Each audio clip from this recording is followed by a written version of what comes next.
লালকৃষ্ণ আডবাণীকে ভারতরত্ন দেওয়ার মুহূর্তকেও বিকৃত করার চেষ্টা। প্রোটোকল অনুযায়ী ভারতরত্ন দেওয়ার সময় বাকিরা সবাই বসেই থাকেন। কোথাও কোথাও বিধিভঙ্গ হয়নি, কোথাও কোনো বিধিভঙ্গ হয়নি। সস্তার রাজনীতি করছে তৃণমূল। একেবারে দুটো ছবি আপনাদের সামনে তুলে ধরেছি। একদিকে রাষ্ট্রপতিকে নিয়ে তৃণমূলের দেখানো ছবি, ধর্ণা মঞ্চের পাল্টা ভিডিও দিয়েছে বিজেপি। ভুয়ো তথ্য ছড়ানোর বদলে দেশের সর্বোচ্চ সাংবিধানিক পদকে সম্মান দিন। ভুয়ো খবরের কারখানা তৃণমূল, অভিযোগ করে আক্রমণ করেছে বিজেপি।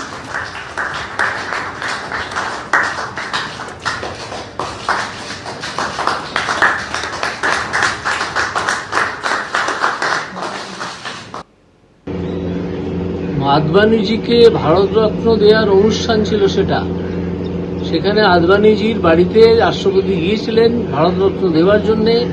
আদবানিজি অসুস্থ ছিলেন, তিনিও বসে আছেন এবং অন্যান্যরাও বসে আছেন। যখন কারো বাড়িতে গিয়ে ভারতরত্ন দেওয়া হবে বা অন্য কোনো অনুষ্ঠান হবে, রাষ্ট্রপতি যাবেন, সেখানে নিয়ম হচ্ছে যে শুধু রাষ্ট্রপতি দাঁড়িয়ে থাকবেন এবং যাকে দেওয়া হবে তিনি দাঁড়িয়ে থাকবেন। কিন্তু এখানে যাকে দেয়া হচ্ছে তিনি দাঁড়িয়ে থাকতে পারছেন না, কারণ তিনি অসুস্থ। তাই আদবানিজি বসে আছেন আর বাকিরাও বসে আছেন। এটা সম্পূর্ণ জেনে শুনে আবার মিথ্যাচার করছে তৃণমূল কংগ্রেস এবং এই ছবিটাকে তো অপপ্রচার করছে ছবিটা নিয়ে। গতকাল মুখ্যমন্ত্রী মমতা বন্দ্যোপাধ্যায় ঠিক কি বলেছিলেন শোনাবো আপনাদের। যারা বলছেন, বিশেষ করে মাননীয় প্রধানমন্ত্রীজি, এইটা আপনার জন্য। আপনি মাননীয় রাষ্ট্রপতি একজন মহিলা এবং ট্রাইবেল লিডার, তাকে সম্মান দেন? তাহলে বলুন কেন প্রধান রাষ্ট্রপতি দাঁড়িয়ে আছে এবং আপনি বসে আছেন? প্রত্যক্ষভাবে আপনাদের দেখিয়ে দিলাম আমরা কিন্তু আমাদের সম্মান দিই, কিন্তু এরা সম্মান দেয় না।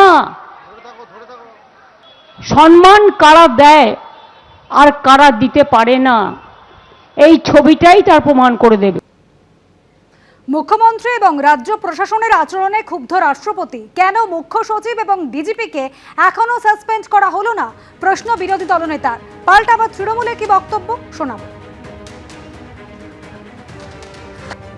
উনি ক্ষমা চাইবেন কেন? এরা তো নয় রাজনৈতিক নেতৃত্ব, যদিও এরা অনেক বড় স্ট্যাটাসের নেতৃত্ব, কিন্তু সাংবিধানিক প্রধানের সঙ্গে যে কাণ্ডটা করা হয়েছে, এই কাণ্ড করার পরে কেন, আমি তো জানতে চাইছি কেন নন্দিনী চক্রবর্তী, ডিজিপি দার্জিলিং এর ডিএম এবং সিপি শিলিগুড়ি, তারা এখনো সাসপেন্ড হননি। এই একই কাজ তো করেছিলেন 2021 সালে কলাইকুণ্ডাতে আমার সামনে আমাকে ডাকার জন্য প্রধানমন্ত্রীকে অপমান করেছিলেন শুধু মুখ্যমন্ত্রী নন, তদানীন্তন চিফ সেক্রেটারি আলাপন বন্দ্যোপাধ্যায়। ও যে দিচ্ছেন ভারতরত্ন রাষ্ট্রপতি দেশের, সেটা গ্রহণ করছেন লালকৃষ্ণ আডবাণী। লালকৃষ্ণ আডবাণী নয় বসে রয়েছেন মানলাম, কিন্তু নরেন্দ্র মোদী এখানে কে, তার রোলটা কি? ভারতরত্ন তো তিনি দিচ্ছেন না, তিনি নিচ্ছেন না, তিনি বসেছিলেন কেন? ভারতরত্ন পাওয়ার 4টে ভিডিও সার্চ করলেই লোকে দেখতে পাবে যে কিভাবে ভারতরত্ন দেওয়া হয়, কিভাবে নেওয়া হয়। ফলে নিজেদের, আর শুনুন, শুধু ছবি নিয়ে ব্যাপার না, রাম মন্দির উদ্বোধনের সময় কেন দ্রৌপদী মুর্মুকে ডাকা হয়নি? কেন ডাকা হয়নি বলুন তো? কিন্তু যাদের রাজ্যতে ভারতবর্ষের টপ 3 রাজ্য যেখানে আদিবাসী নির্যাতনে 1 নম্বর, সেই গুজরাট, মধ্যপ্রদেশ আর রাজস্থানে বিজেপির সরকার থাকে, তাদের অন্তত এই সমস্ত নিয়ে কোনো কথা বলা উচিত না।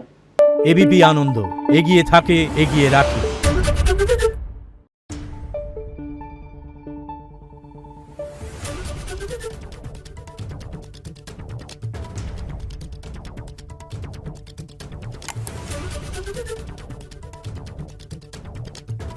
Thank you.